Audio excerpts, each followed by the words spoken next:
S'il est vrai que nous devons voir le roi dans sa gloire, s'il est vrai que nous devons avoir un aperçu du Seigneur glorifié,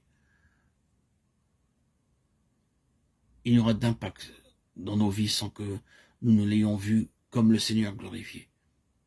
Il est la réponse pour satisfaire chacun de nos besoins.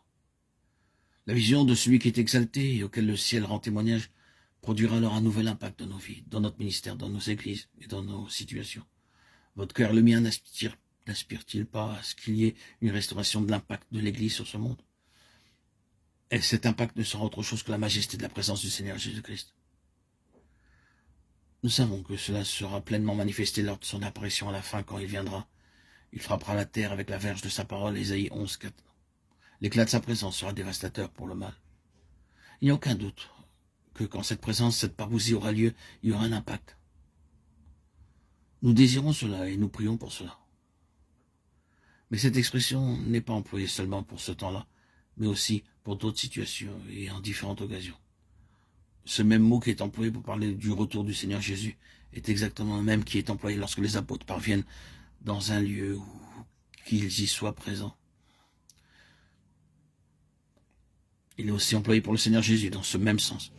Sur le mont de la transfiguration, il est venu dans le sens de sa présence dans la gloire. Maintes fois, il est présenté lui-même et chaque fois, il y avait eu un impact préfigurant sa grande et finale présence dans la gloire. C'est saisissant, n'est-ce pas, que Pierre, lors de cet épisode du mont de la transfiguration, emploie exactement le même mot qui se rapporte à la foi, à la présence du Seigneur et au retour du Seigneur. Et quand il redescendit, la clé qu'il employa pour cette situation désespérée était la clé de la prière. Et il leur dit, cette espèce-là ne peut sortir que par la prière. Pourquoi devons-nous prier? Quel doit être le fardeau de notre prière en relation avec cette question de l'impact de cette puissance recouvrée? Si vous avez la moindre appréciation de la pauvre condition de ce monde égaré, de ce besoin désespéré, vous ne contrôlerez pas votre prière, vous ne régulerez pas votre prière, vous ne ferez pas de la prière un système légaliste. Vous devez, il faut, et ainsi de suite. Si vous êtes touché comme le Seigneur avait été touché par cette situation et ce besoin, que ce soit dans un individu, ou dans un groupe, ou dans le monde, ou dans l'Église entière, la seule chose que vous ferez, c'est de prier. Et vous priez pour demander quoi? Qu'est-ce qui répondra aux besoins, à la situation présente? Qu'est-ce qui aura un impact? Nous avons ici un aspect important. Nous ressentons les besoins. Nous sommes conscients des situations ici et là, dans celui-ci, dans celle-là, dans cet endroit-ci, dans cet autre-là. Et bien sûr, nous prions le Seigneur, lui demandant de faire quelque chose à ce sujet. Oui, nous faisons cela.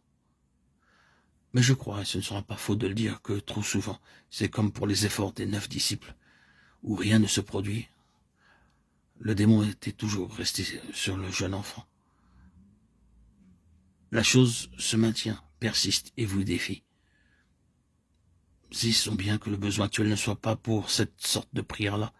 Ce qui est nécessaire, c'est la prière qui introduise la majesté et la puissance de Jésus-Christ, qui procède de la puissante perception de sa gloire, de ce qu'il est, de ce qu'il a fait, de là où il est maintenant et de ce qu'il y fait. C'est ce que nous avons besoin de recouvrer. Pourquoi donc notre Seigneur a pris ses 3 disciples sur la montagne? Ce n'est pas simplement parce qu'il avait un cœur qui aspirait à la communion. Non. Il savait qui ils étaient. Il connaissait leur avenir. Il connaissait la position que Pierre allait prendre. Et il connaissait le ministère que Jean allait accomplir en allant bien au-delà de la durée de vie